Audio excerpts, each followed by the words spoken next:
Pahlawan yang akan kita bicarakan sekarang ini berasal dari Persia.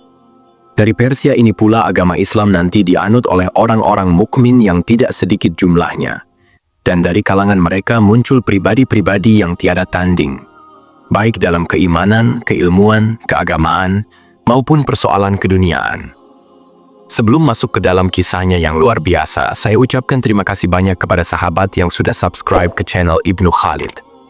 Semoga kebaikan sahabat semua Allah balas dengan kelapangan rezeki dan kemudahan beribadah, sehingga menjadi golongan yang husnul khatimah. Salah satu keistimewaan dan keagungan Islam ialah, setiap Islam memasuki suatu negeri, maka dengan keajaiban luar biasa segala keahlian, kemampuan dan kejeniusan yang tersembunyi dari warga dan penduduk negeri itu dibangkitkan. Sehingga muncullah para filosof, dokter, ahli hukum, ahli astronomi, penemu, dan ahli matematika yang semuanya muslim. Ternyata bahwa tokoh-tokoh itu berasal dari setiap penjuru dan muncul dari setiap bangsa. Hingga masa-masa awal perkembangan Islam penuh dengan orang-orang jenius dalam segala bidang, baik cita maupun karsa, yang berlainan tanah air dan suku bangsanya, tetapi satu agama, yakni Islam. Rasulullah sendiri memang telah mengabarkan perkembangan yang penuh berkah dari agama ini. Bahkan beliau telah menerima janji yang benar dari Rabb-Nya, yang maha besar lagi maha mengetahui, bahwa suatu hari nanti tidak ada lagi baginya jarak pemisah tempat dan waktu. Hingga sejauh mata memandang akan menyaksikan panji-panji Islam berkibar di seluruh muka bumi, serta di istana-istana para penduduknya. Salman Al-Farisi sendiri turut menyaksikan hal tersebut, karena ia terlibat dan mempunyai hubungan erat dengan kejadian itu. Peristiwa itu terjadi waktu Perang Khandaq pada tahun 5H. Awalnya, beberapa orang pemuka Yahudi pergi ke Mekah untuk memobilisasi orang-orang musyrik dan membentuk pasukan gabungan untuk menghadapi Rasulullah dan kaum muslimin. Mereka berjanji akan memberikan bantuan dalam perang akan mencabut akar agama baru ini. Siasat dan taktik perang pun diatur secara licik. Tentara Quraisy dan Ghatafan akan menyerang kota Madinah dari depan, sedangkan Bani Quraidzah akan menyerangnya dari belakang barisan kaum muslimin, sehingga mereka akan terjepit dari dua arah. Dengan demikian, mereka akan hancur lebur dan hanya tinggal kenangan saja. Demikianlah suatu hari kaum muslimin tiba-tiba melihat kedatangan pasukan besar mendekat dan membawa perbekalan banyak dan persenjataan lengkap untuk menghancurkan Madinah. Kaum muslimin panik dan mereka bagaikan kehilangan akal melihat hal yang tidak diduga-duga itu. Keadaan mereka dilukiskan oleh Al-Quran dalam firman Allah, yaitu ketika mereka datang kepadamu dari atas dan dari bawahmu, dan ketika penglihatanmu terpana dan hatimu menyesak sampai ke tenggorokan, dan kamu berprasangka yang bukan-bukan terhadap Allah. Al-Ahzab 10. 24.000 prajurit di bawah pimpinan Abu Sufyan dan Uyainah bin Hisn menyatroni kota Madinah dengan tujuan hendak mengepung dan melepaskan serangan penentuan agar mereka terbebas dari Muhammad, agama serta para sahabatnya. Pasukan ini tidak saja terdiri dari orang-orang Quraisy, tetapi juga dari berbagai kabilah dan kelompok-kelompok berkepentingan yang menganggap Islam sebagai lawan yang membahayakan mereka. Peristiwa ini merupakan percobaan akhir dan penentuan bagi pihak musuh-musuh Islam, baik individu, kelompok, suku, maupun golongan yang memiliki kepentingan tersendiri. Kaum muslimin menyadari bahwa mereka sedang dalam keadaan yang gawat. Rasulullah pun mengumpulkan para sahabat untuk bermusyawarah. Mereka semua tentu saja setuju untuk melawan, tetapi apa yang harus mereka lakukan untuk melawan? Ketika itulah, tampil seorang yang berbadan tinggi dan berambut lebat. Dialah orang yang disayangi dan dihormati oleh Rasulullah. Itulah dia Salman Al-Farisi. Dari tempat ketinggian ia melayangkan pandangan meninjau sekitar Madinah, dan ternyata bahwa kota itu terlindungi oleh gunung dan bukit-bukit batu yang mengelilinginya. Namun di sana terdapat juga daerah terbuka yang luas dan terbentang panjang, hingga dengan mudah akan dapat diserbu musuh untuk memasuki benteng pertahanan. Di negerinya Salman telah mempunyai pengalaman luas tentang strategi dan siasat perang. Karena itu, ia mengajukan suatu usulan kepada Rasulullah, yaitu suatu rencana yang belum pernah dikenal oleh orang-orang Arab dalam peperangan mereka selama ini. Rencana tersebut adalah menggali parit sebagai perlindungan sepanjang daerah terbuka di sekitar Madinah.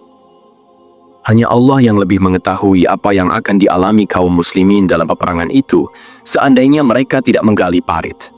Ketika pasukan Quraisy menyaksikan parit terbentang di hadapan, mereka merasa terpukul melihat hal yang tidak disangka-sangka itu, sehingga tidak kurang sebulan lamanya kekuatan mereka hanya mendekam di kemah-kemah tanpa daya untuk menerobos Madinah. Akhirnya, pada suatu malam Allah Ta'ala mengirim angin topan yang menerbangkan kemah-kemah dan memorak-porandakan kesatuan mereka.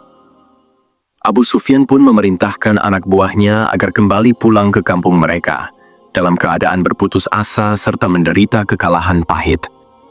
Pada waktu menggali parit, Salman tidak ketinggalan bekerja bersama dengan kaum muslimin. Mereka menggali tanah dengan penuh semangat.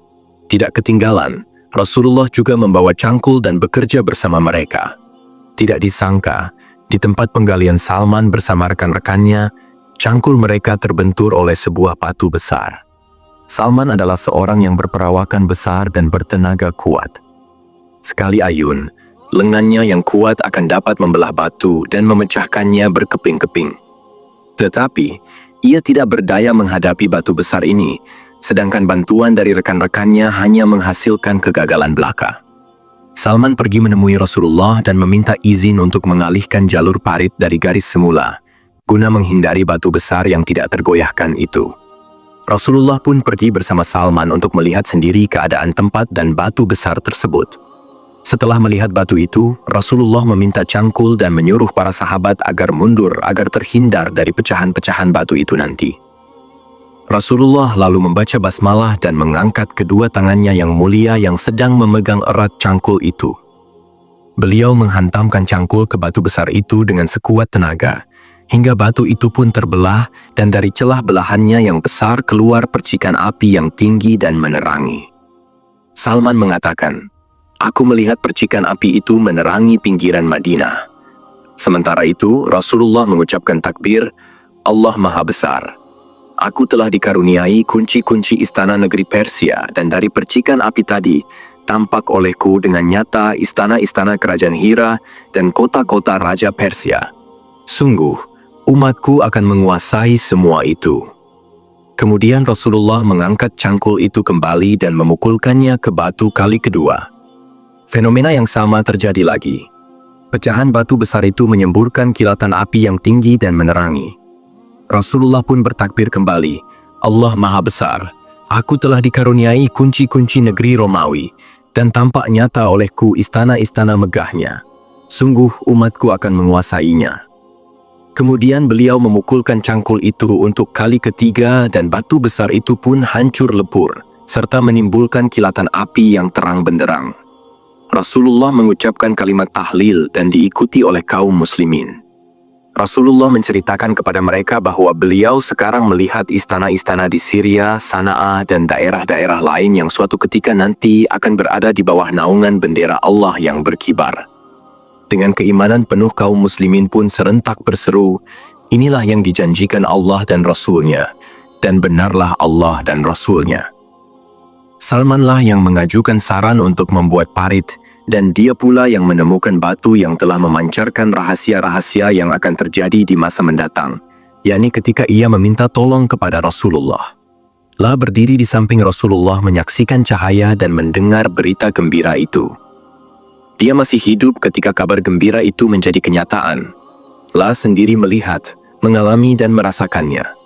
Ia menyaksikan penaklukan kota-kota di Persia dan Romawi, istana di Sana'a, Mesir, Syria, dan Irak. Ia menjadi saksi seluruh penjuru bumi seakan berguncang keras oleh seruan mempesona penuh berkah yang berkumandang dari puncak menara tinggi di setiap pelosok, memancarkan sinar hidayah dan petunjuk Allah. Lihatlah Salman sedang duduk di bawah naungan sebatang pohon yang rindang, sedangkan di negerinya nan jauh di Madain sana, teman-teman dekatnya sedang membicarakan petualangan berat yang dialaminya demi mencari kebenaran. Dan mengisahkan kepada mereka bagaimana ia berpindah dari agama nenek moyangnya bangsa Persia menuju agama Nasrani dan terakhir jatuh ke pelukan agama Islam. Sungguh, ia telah meninggalkan kekayaan berlimpah dari orang tuanya dan merelakan dirinya jatuh ke dalam lembah kemiskinan demi kebebasan pikiran dan jiwanya. Dalam pengembaraan mencari kebenaran itu, ia pernah dijual di pasar Buddha, hingga akhirnya bertemu dengan Rasulullah dan beriman kepadanya. Semua itu dibahas oleh rekan-rekannya di seberang sana. Sekarang, marilah kita dekati majelisnya yang mulia dan kita dengarkan kisah menakjubkan yang diceritakannya. Aku berasal dari Asbahan, warga suatu desa yang bernama Jayan. Ayahku seorang kepala kampung di daerah itu, dan aku merupakan hamba Allah yang paling disayang olehnya. Aku sangat taat menjalani agama Majusi, hingga akhirnya diserahi tugas sebagai penjaga api yang bertanggung jawab atas nyalanya dan tidak membiarkannya padam. Ayahku memiliki sebidang tanah. Suatu hari aku disuruhnya ke sana. Dalam perjalanan ke tempat tujuan, aku melewati sebuah gereja milik kaum Nasrani. Aku mendengar mereka sedang mengadakan kebaktian, lalu aku masuk ke dalam untuk melihat apa yang mereka lakukan. Aku kagum melihat cara mereka beribadah. Aku berkata di dalam hati, ini lebih baik daripada apa yang aku anut selama ini. Aku tidak beranjak dari tempat itu sampai matahari terbenam, dan tidak jadi pergi ke tanah milik ayahku serta tidak pula kembali pulang, hingga ayah mengirim orang untuk menyusulku. Karena agama mereka menarik perhatianku, aku menanyakan kepada orang-orang Nasrani dari mana asal-usul agama mereka. Mereka menjawab, dari Suriah. Ketika aku telah berada di hadapan ayahku, aku bercerita kepadanya. Aku tadi melewati suatu kaum yang sedang melakukan upacara peribadatan di gereja. Upacara mereka amat memikat hatiku. Aku merasa agama mereka lebih baik dari agama kita. Setelah itu kami berdebat, dan akhirnya kakiku diikat dan aku dipenjarakan. Aku mengirim berita kepada orang-orang Nasrani bahwa aku telah menganut agama mereka. Aku juga berpesan bila rombongan dari Syria datang, aku hendaknya dikabari sebelum mereka kembali, karena aku akan ikut bersama mereka ke sana. Permintaanku itu mereka kabulkan. Aku memutus rantai yang membelenggu kaki dan meloloskan diri dari penjara, lalu bergabung dengan rombongan itu menuju Syria. Ketika telah tiba di tempat tujuan, aku menanyakan siapakah ahli dalam agama itu. Ada seseorang yang mengatakan kepadaku bahwa orang yang aku maksud adalah uskup, pemilik gereja. Aku pun mendatanginya dan menceritakan keadaanku. Akhirnya aku tinggal bersamanya sebagai pelayan, sekaligus melaksanakan ajaran mereka dan belajar. Namun, uskup ini adalah sosok yang tidak baik dalam menjalankan ajaran agamanya. Pasalnya, ia mengumpulkan sedekah dari orang-orang dengan alasan untuk dibagikan, namun ternyata disimpan untuk dirinya pribadi. Kemudian uskup itu wafat. Orang-orang mengangkat orang lain sebagai gantinya, dan aku pikir tidak ada seorang pun yang lebih baik agamanya daripada uskup baru ini. Aku pun mencintainya demikian rupa, sehingga hatiku merasa tidak ada orang yang lebih kucintai sebelum itu daripada dirinya. Tatkala ajalnya telah dekat, aku bertanya kepadanya, seperti yang Anda ketahui, takdir Allah atas diri Anda telah dekat masanya. Apakah yang harus aku lakukan dan siapakah sebaiknya yang harus kuhubungi? La menjawab, anakku, tidak seorang pun menurut pengetahuanku yang sama langkahnya dengan aku, kecuali seorang pemimpin yang tinggal di Mosul. Ketika ia wafat, aku berangkat ke Mosul dan menghubungi pendeta yang disebutkannya. Aku menceritakan kepadanya pesan dari uskup tadi dan aku tinggal bersamanya selama waktu yang dikehendaki Allah. Kemudian tatkala ajalnya telah dekat pula, kutanyakan kepadanya siapa yang harus aku ikuti. Ia pun menunjukkan kepadaku seorang saleh yang tinggal di Nasyibin. Aku mendatanginya dan menceritakan keadaanku, lalu tinggal bersamanya selama waktu yang dikehendaki Allah. Ketika ia telah mendekati ajalnya, aku menanyakan hal yang sama kepadanya. Aku diperintahkan olehnya agar menghubungi seorang pemimpin yang tinggal di Amuria, suatu kota yang termasuk wilayah Romawi. Aku berangkat ke sana dan tinggal bersamanya. Sebagai bekal hidup, aku beternak sapi dan beberapa ekor kambing. Saat ajal hampir menjemputnya, aku pun menanyakan kepadanya, siapakah yang engkau wasiatkan agar aku mengikutinya? La menjawab, anakku, tidak ada seorang pun yang kukenal serupa dengan kita keadaannya dan dapat kupercayakan engkau kepadanya. Tetapi, Sekarang telah dekat datangnya masa kebangkitan seorang nabi yang mengikuti agama Ibrahim yang lurus. Nanti akan hijrah ke suatu tempat yang ditumbuhi kurma dan terletak di antara dua bidang tanah berbatu hitam. Seandainya kamu dapat pergi ke sana, temuilah dia. Mempunyai tanda-tanda yang jelas dan gamblang. Ia tidak mau makan sedekah, namun bersedia menerima hadiah, dan di pundaknya ada cap kenabian yang bila engkau melihatnya, engkau pasti mengenalinya. Suatu hari, suatu rombongan datang, lalu aku menanyakan dari mana asal mereka. Akhirnya aku mendapatkan jawaban bahwa mereka berasal dari Jazirah Arab. Maka aku katakan kepada mereka, maukah kalian membawaku ke negeri kalian? Dan sebagai imbalannya, aku berikan kepada kalian sapi-sapi dan kambing-kambingku ini. Mereka menjawab, baiklah. Akhirnya mereka membawaku ikut dalam perjalanan hingga sampai di suatu negeri yang bernama Wadil Qura. Di tempat itulah mereka menzalimi diriku. Mereka menjualku kepada seorang Yahudi. Ketika tampak olehku banyak pohon kurma, aku berharap kiranya negeri ini yang disebutkan pendeta kepadaku dulu, yakni yang akan menjadi tempat hijrah Nabi yang ditunggu. Ternyata dugaanku tidak benar. Mulai saat itu aku tinggal bersama orang yang membeliku, hingga suatu hari datang seorang Yahudi Bani Quraidah yang membeliku dari yang membeli diriku sebelumnya. Aku dibawanya ke Madinah, dan demi Allah baru saja kulihat negeri itu. Aku pun yakin itulah negeri yang disebutkan dulu.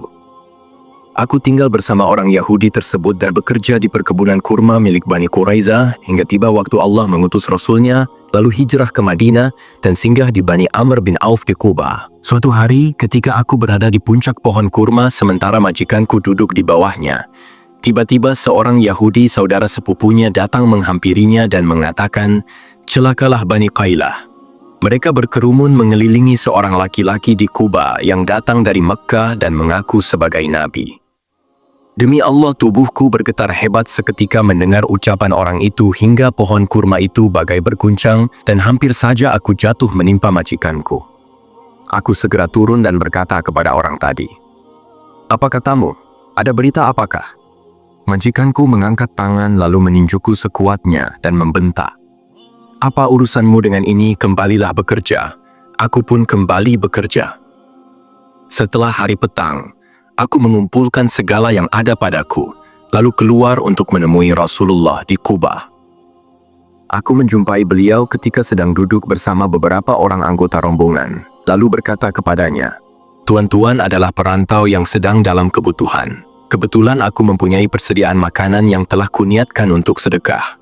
Setelah mendengar keadaan tuan-tuan, aku berpikir bahwa tuan-tuanlah yang lebih layak menerimanya, dan makanan itu kubawa ke sini." Aku pun meletakkan makanan itu di hadapan beliau. "Makanlah dengan menyebut nama Allah," sabda Rasulullah kepada para sahabatnya. Tetapi beliau tidak mengulurkan tangannya untuk menjamah makanan itu.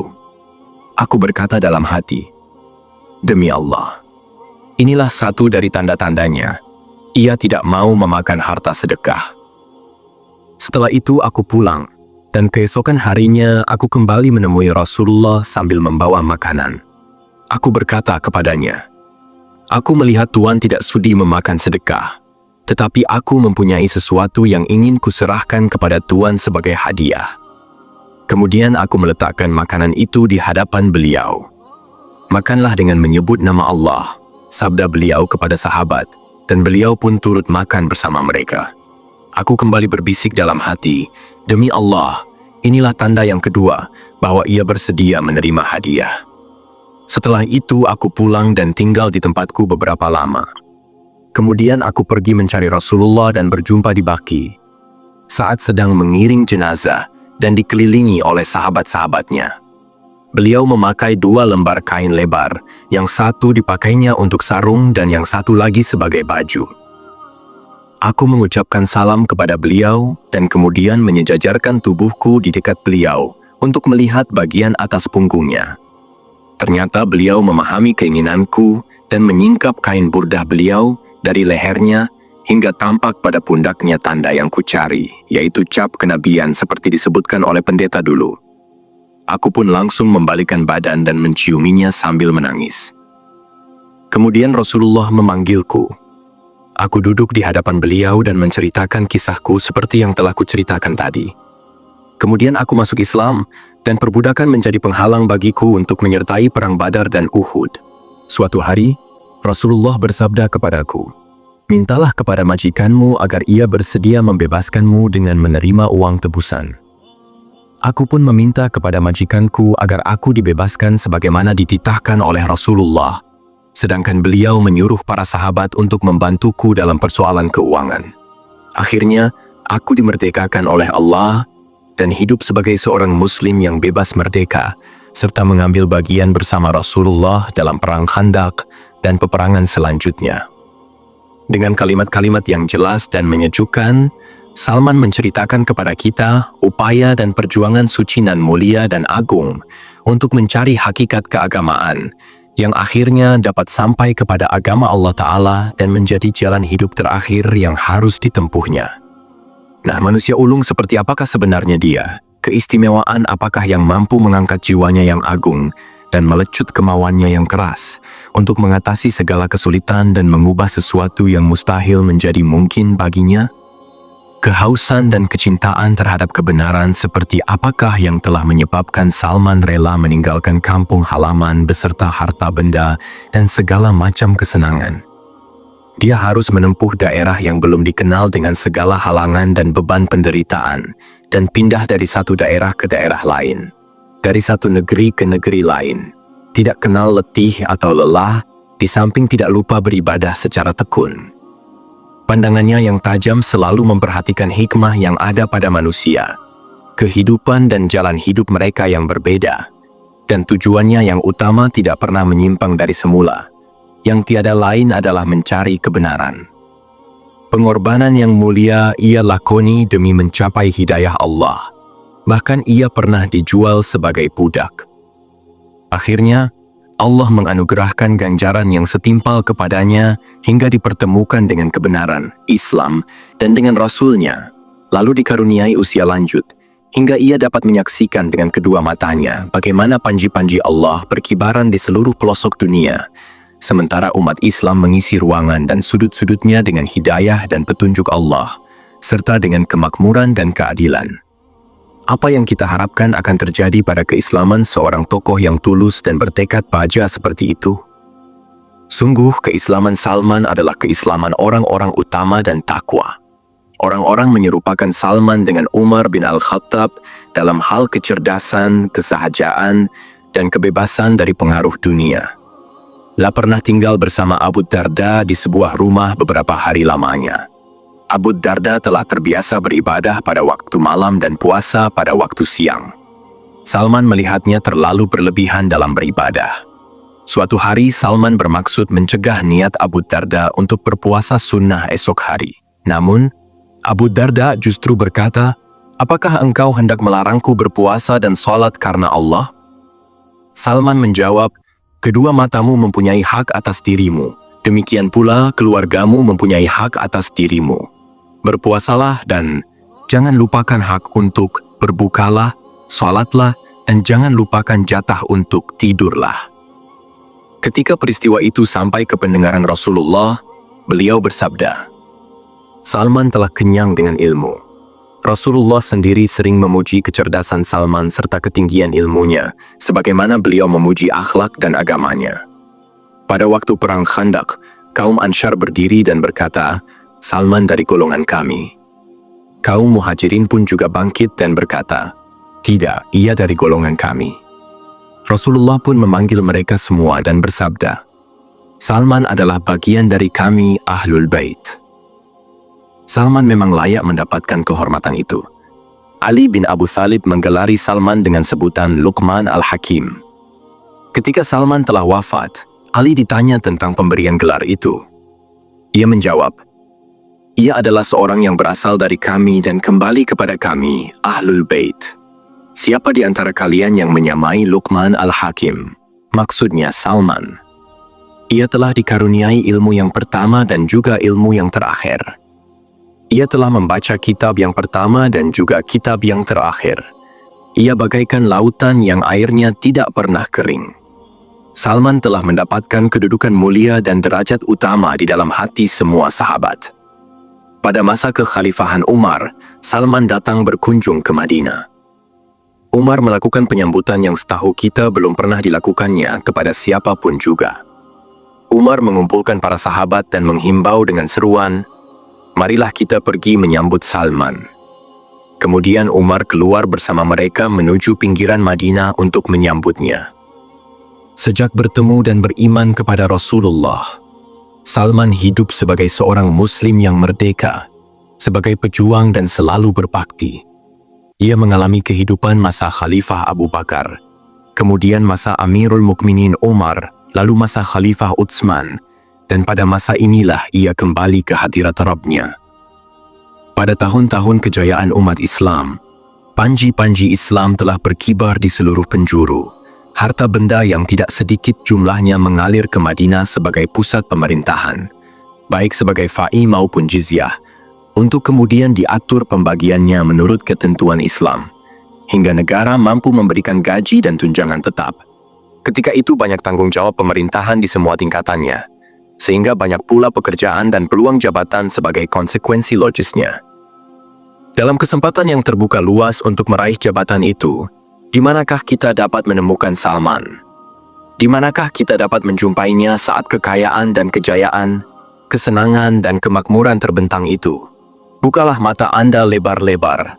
Apakah Anda tidak melihat seorang tua berwibawa duduk di sana, di bawah naungan pohon, sedang menjalin anyaman untuk dijadikan bakul atau keranjang? Itulah dia Salman. Perhatikanlah lagi dengan cermat. Perhatikanlah baik-baik jubahnya yang sangat pendek, sehingga hanya sampai sebatas lutut saja. Itulah dia, seorang tua yang berwibawa dan hidup dalam kesederhanaan meskipun banyak harta. Tunjangan yang diperolehnya tidak sedikit, antara 4 sampai 6 ribu setahun. Namun semua itu ia bagi-bagikan hingga habis. Lah menolak meski hanya untuk mengambil 1 dirham saja dan mengatakan, "Aku membeli bahan anyaman dengan uang 1 dirham, lalu kuanyam dan kujual seharga 3 dirham.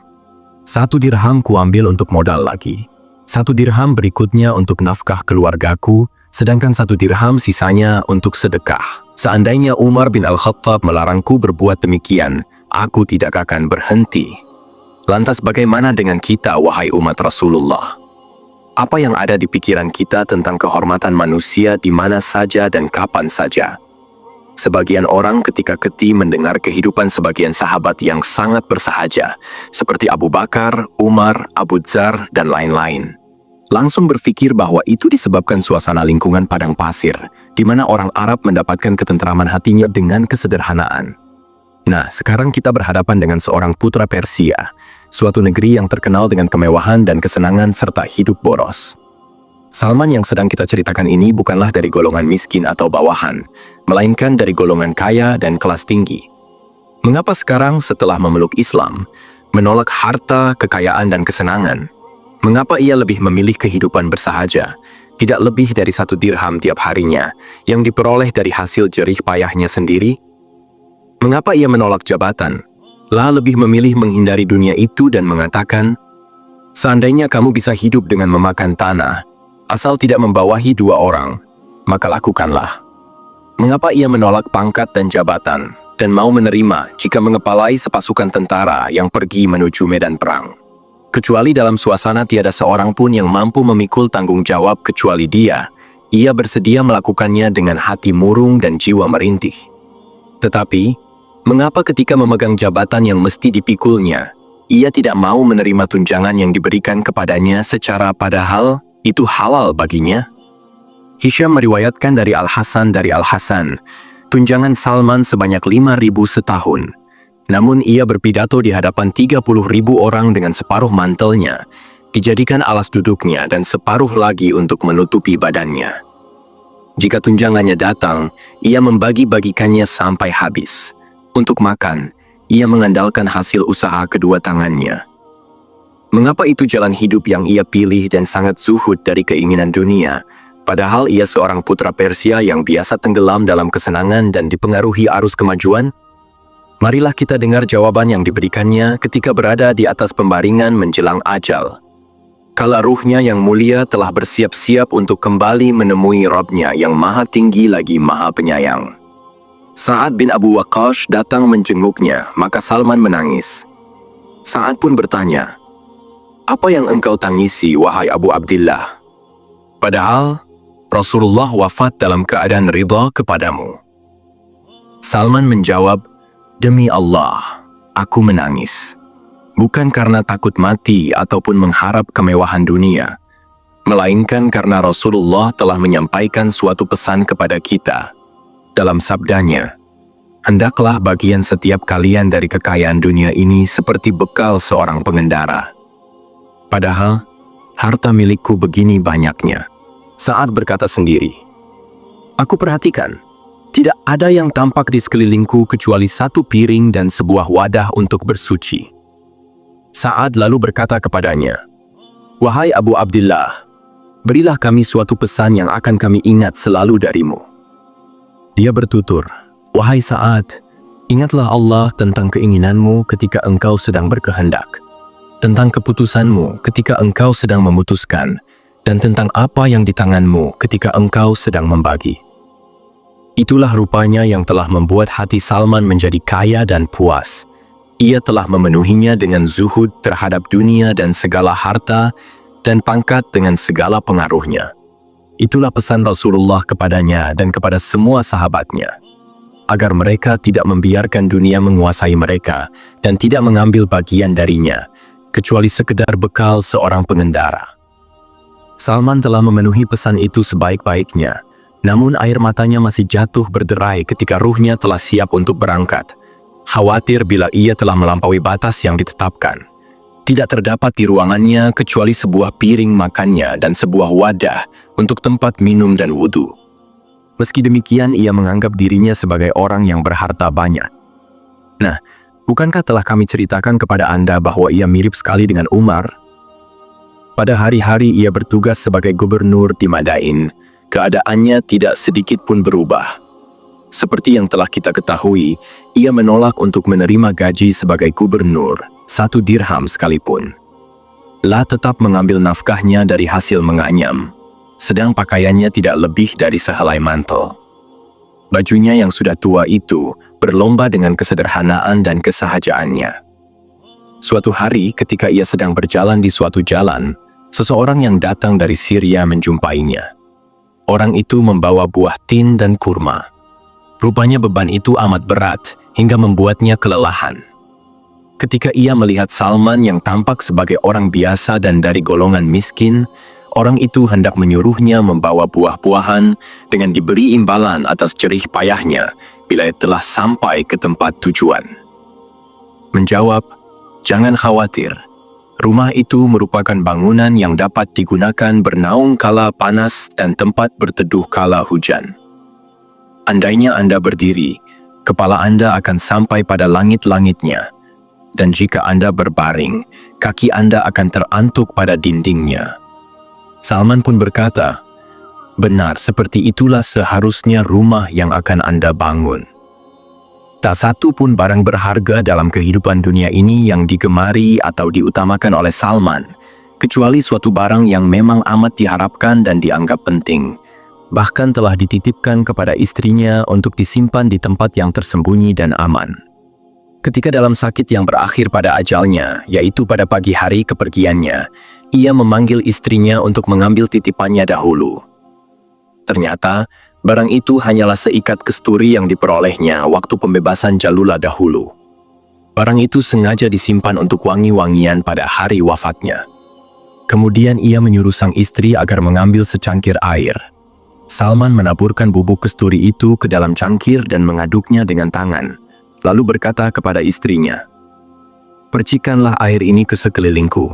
Sekarang telah hadir di hadapanku makhluk Allah yang tidak suka makanan, tetapi gemar wangi-wangian."